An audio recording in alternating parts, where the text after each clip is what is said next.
That's me knock my drink over. We're gonna have words.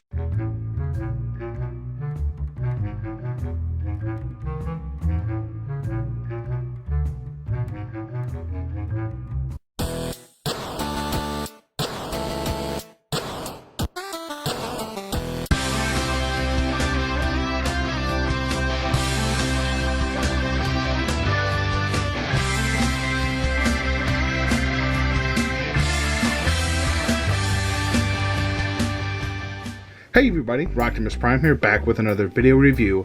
Now, before we get started, I just want to say hello and thank you to all the new subscribers. I sent you a package and he sent some subscribers my way, so hi! Thank you guys so very much for subscribing and commenting on some of my videos.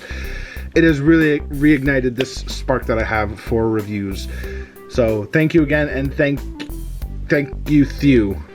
There's a pun in there somewhere, but Today we're going to be taking a look at this guy. This is Siege Megatron.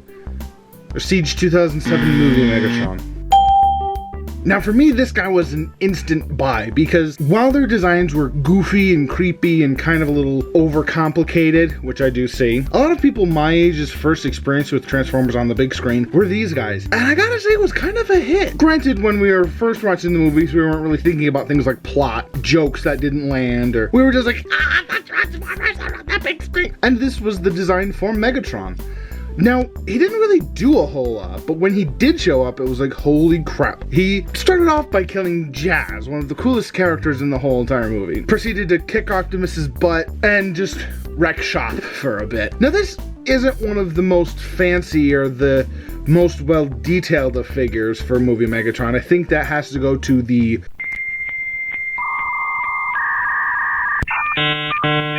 Is there a movie masterpiece version? If not, there should be. Getting in close here so you can see the details on this figure, it's just absolutely fantastic. I mean, that face just screams movie Megatron. This figure is probably my favorite version of movie Megatron's design, just because it is so creepy and detailed, and the first time you see him, he's just looming over all the humans like, I am Megatron. But he's frozen, so he can't really say anything. But then Frenzy breaks him out with the Megatron melting, and he goes on to wreck everyone's day. You totally can't see it on camera, but he has two little red eyes inside here, just like he did in the movie. It's just so cool, and the detail is incredible on this figure. The arms are nice and long and spindly as they were in the movie, and even like the detail on the back is pretty accurate to what I can tell. But in terms of accessories, the only thing that he's packing is this, and I think this is supposed to be his mace thing that he uses in like one scene and then is never seen again. You don't get the gun that he uses to shoot Optimus with, which would have been a better accessory. You know, he goes, "Rah! Join them in extinction!" Articulation on this guy is actually pretty insane. His head is on a ball joint here at the skull, so you can get a nice range of movement there. But it is also on a hinge here, so you can get some nice... What did you say, cretin? Come here, you little cretin. In addition to the ball joint, he is also on a hinge at the base of the neck, which gives it a nice, you can't see it because of my fat fingers, but a nice forward and back there on top of the ball joint. The arms are on a nice joint here. They go all the way around. They do go out that far, and I like how the detail moves with it. You get this kind of underslung section here.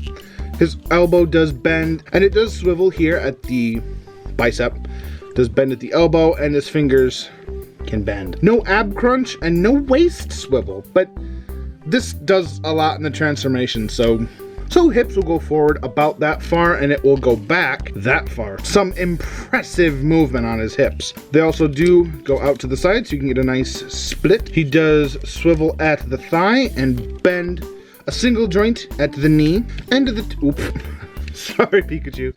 And the foot does pivot outwards and slight up and down. So not really a whole lot of posability, but I really haven't found a pose that I want to do with this guy that he can't do. To be fair, he usually only stands looming over the back of my movie guys. Now there are just a few problems I have with him in robot mode. This bike right here is pretty much for the plane mode, but it kind of gets in the way of his head articulation. At certain angles, it rubs and scuffs against itself, and I'm really not sure how long this paint's gonna last, because it is very shiny. Also, his legs are looking really a lot more beefy than they should. Now, granted, in the film, he had huge feet, but this has to kind of accordion the jet mode wings all up inside, so I guess it's fine. I'm just talking. Now, I'd like to take a slight detour and talk about something that I don't normally talk about in these reviews, and that is the packaging. Because while it's nice and while it is the Studio Series, I'm a little confused. It's the side of the box here that confuses me the most. In Movie Megs, here is my first Decepticon from the Studio Series, but like, why the Autobot logo? Why couldn't we have done the Decepticon logo? It's everywhere on the rest of the box, but here, it's Autobot logo, and it's right above Megatron's head. Shall we do some size comparisons? Here is Studio Series Movie Megatron, or final, what is it called? Mission City Battle Megatron. With Siege Megatron. And here he is with Siege Soundwave. Studio Series Optimus Prime. Believe this is the first one. And one final comparison, Siege Hotlink. Now the transformation on this guy is not as hard as the instructions would make it look.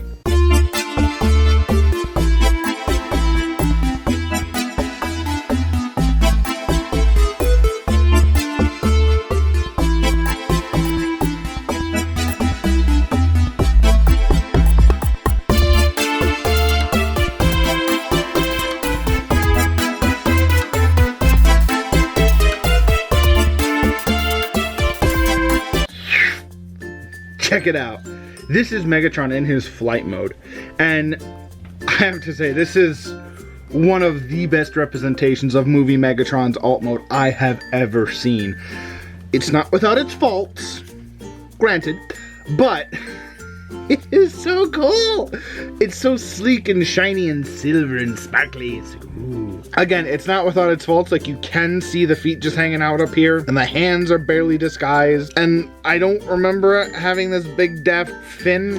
I thought it was more sleek and streamlined like this. I get it. It's a jet. It needs a fin on the back, but it's a Cybertronian design.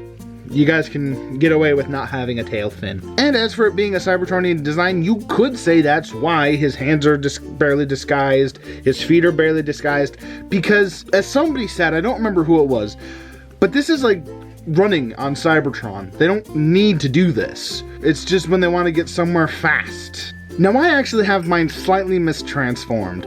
Mostly I found that if you keep the arms extended like they're supposed to be during the transformation, they go.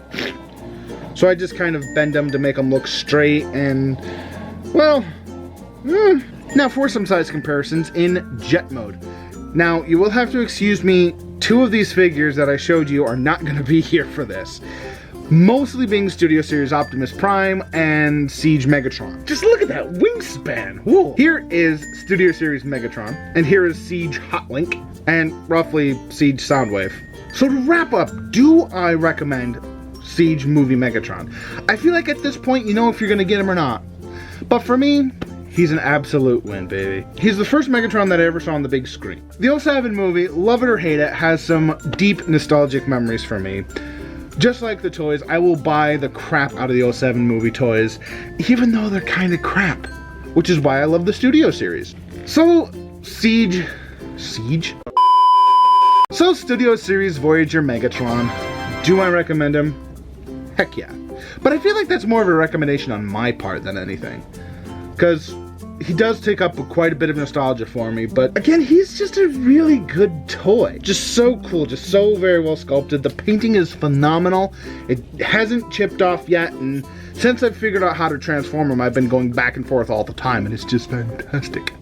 Ugh, I love this figure. Anyway, guys, this has been Rocktimus Prime with Voyager Class 07 movie Megatron from the Studio Series. Saying, hope you guys have a good day, good night, whenever you're watching this. Take care, everybody.